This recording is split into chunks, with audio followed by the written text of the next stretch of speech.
stands for authors, specialists, and knowledge.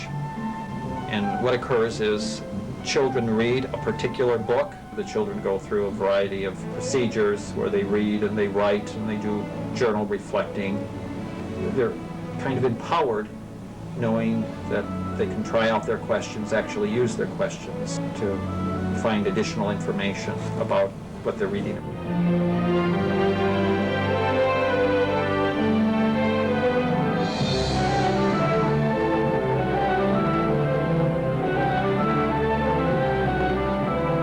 This morning we're going to be starting a new project. It's called Project Ask. And Ask stands for Authors, Specialists, and Knowledge.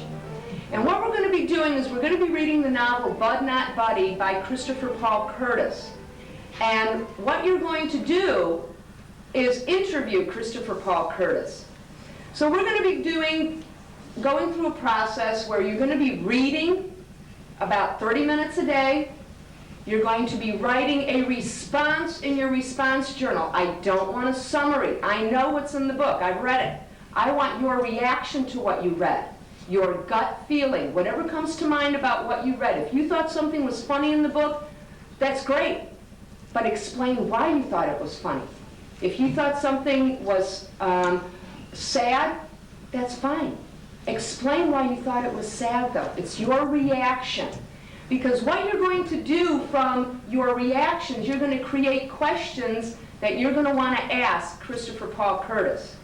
And the whole idea is to ask him questions that will put Mr. Curtis in a position to explain why he wrote the book the way he did. Why is the main character a 10-year-old boy instead of a 15-year-old boy? Why does he write in some instances grammatically incorrect? You will notice in this book that it's not perfect English, which is really strange because since the beginning of the school year I've been telling you, you have to put the commas in subject-verb agreement. That's not how the book's written. All right? So in these questions, you're going to want to ask Mr. Curtis why he wrote the way he did. What was he trying to accomplish? And then we're going to go through the questions and we're going to rewrite them as many times as it takes to rewrite them, and we're going to put them on index cards, and then we're going to practice. Okay, someone give me a reaction, not a summary. I want a reaction of what was read today. Julia. I can't imagine living in an orphanage, not knowing when you're going to have to leave. That would give me lonely feelings. Very good. And for most of us, actually all of us, that's a real hard thing to imagine because we all know where we're going at the end of the day. We all know what time we're going to bed. We all know what time we're getting up and who's going to be there when we get there. Bud didn't know that from the time he was 6 years old. Kindergarten. Anybody else have a response, a reaction, not a summary? Michael. When Bud's mom died, it made me feel sad because Bud was only 6 and he had to go to an orphanage. All right. Michael stated that that part made him feel sad. Now he went on, took it one step further and explained why. He gave his reaction and he gave his explanation. You can tell. These are gut reactions, feelings about what was read, not a summary. Now, the questions. There's 2 restrictions to these questions. In other words, there are 2 types of questions that you're not going to be allowed to use. Number 1, if the answer can be found in the book, you can't use the question. Why ask a question when you can find the answer out on your own? And the second restriction is the answer has to be more than a simple yes or no. Desiree. In the book, you didn't describe the orphanage in detail. What image did you want the reader to have of the orphanage? Okay, that's good. Excellent question, because now Christopher Paul Curtis is going to explain how he wants us to think the orphanage looks like, all right? Another question. We're going to start it in the book. Cassie. In the book, Jerry looks up to Bud like a big brother. When you were growing up, did you have someone like Bud in your life? Good question, because we want to know where Christopher Paul Curtis got the idea to have Jerry look up to Bud. Jerry was 6 years old in the book. Bud was 10. That's a big difference when you're only 6 years old. So where did Mr. Curtis get the idea to have Bud as an older brother figure? Okay, some of you are finished reading the book, and you have a journal response for every day that you've read. Now what we're going to do is create questions that we would like to ask Christopher Paul Curtis. All right, so here's what's going to happen now. You're going to pair off with a partner. With your partner, you're going to go through both of your journals, and you're going to go through all of your questions, and you're going to eliminate the doubles. Meaning if both of you have the same question, one of you is going to eliminate it out of your journal. No need to use the same question twice. All right? After that, with your partner, you're going to pick 6 of your best questions.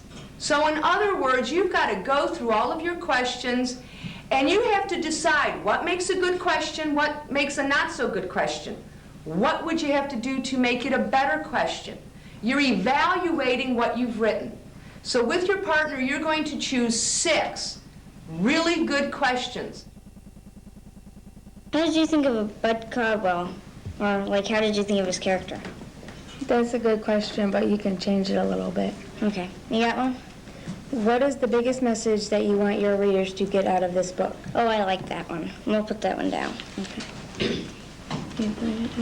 Okay. I got it. How about, in the book, Bud Caldwell was a street smart kid. Where did you get the idea for someone who was street smart like him? That's a good question. I did not read that in the book.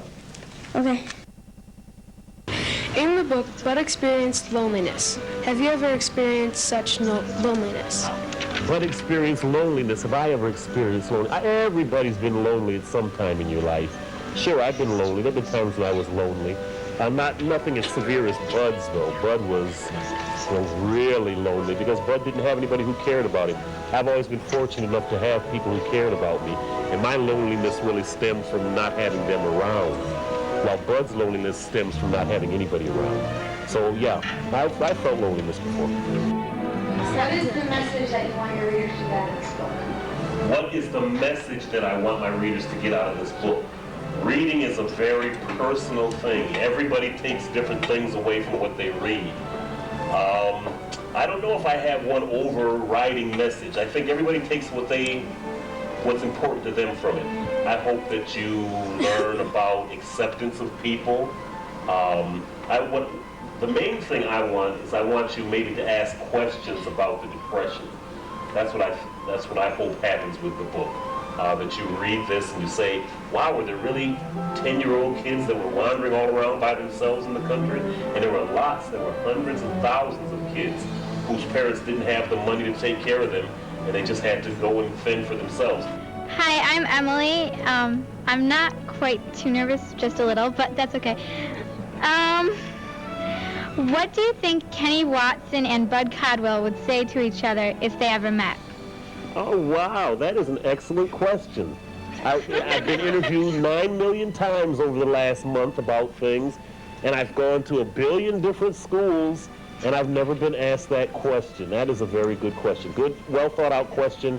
I think they'd have fun together because I think they both really kind of look at life in the same way. They both are pretty optimistic little guys, and they're both tough in their own way. So I think they'd have a lot of fun. I think they'd be very good friends. I would encourage teachers to get involved in this project because it gives the students an authentic audience that validates their interpretation of what they've read.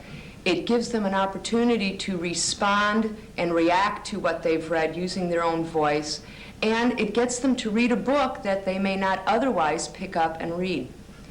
I would compare interviewing the author as opposed to interviewing a specialist in the way that interviewing the author, the kids were able to focus on character development and the writing style of the author, where with interviewing the specialist, they concentrate on content and information that is provided in the text that we're reading. I don't know really how we could continue without technology to make this work. Authors are very expensive, and everything is live.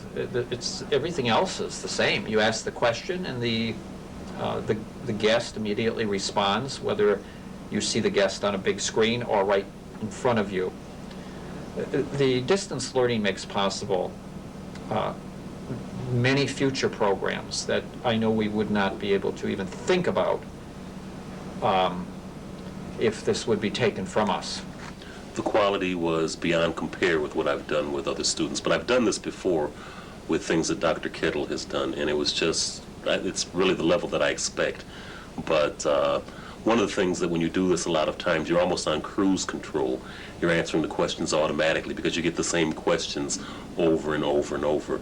But I found with this, I have to be on my toes because I get a lot of questions that I hadn't gotten before or asked in ways that I hadn't gotten before. And to show that the students have done a lot of thinking about the process of asking the question and trying to get an answer that makes them happy. So it's something that I don't run into that often, but when I do, I'm very happy because I can't just kind of sleepwalk through the interviews with the students, and I have to be on my toes. One of the questions that I was asked today that I hadn't been asked before that I think shows a lot of thought on the students' part was, what do I think Kenny and Bud, the protagonists from my two different books, if they were to meet, how would they get along? What would they say to each other? And those are the kind of questions that I really like to hear because it shows a depth of thought. It shows kind of working from one book to the next book and trying to bring it all together to get something that makes sense out of it. And it also shows that they think of the characters more than as characters in a book. I think that shows that the characters are alive to them. And it shows they care about what they're asking. I get questions that I don't normally get. Most of the times, I think students are only capable of asking a certain type of question. I think they need guidance. I think they need something that shows them the proper way to frame a question, the proper way to ask the question, to understand exactly what it is they're asking for. And that way I don't get questions like, how tall are you, or things along that line, or the questions aren't very simplistic. What happens after this? You don't get a lot of questions like that. These students are miraculously prepared, I think. And one little girl had asked me a question. She said something about page 15, and of course I don't know exactly what it was she was talking about. And I was kind of leery of asking her because I didn't want to embarrass her and see if she really was able to go into any more depth with the question. But I took the chance and I said, well, I don't really know what happened on page 15. And then she just rattled off exactly what it was, and I knew exactly what she was asking. So I think that teachers should be encouraged to follow up on something like this and to go along with it. It's like I said, this is the second or third time that I've done it, and it's beautiful. It works very well.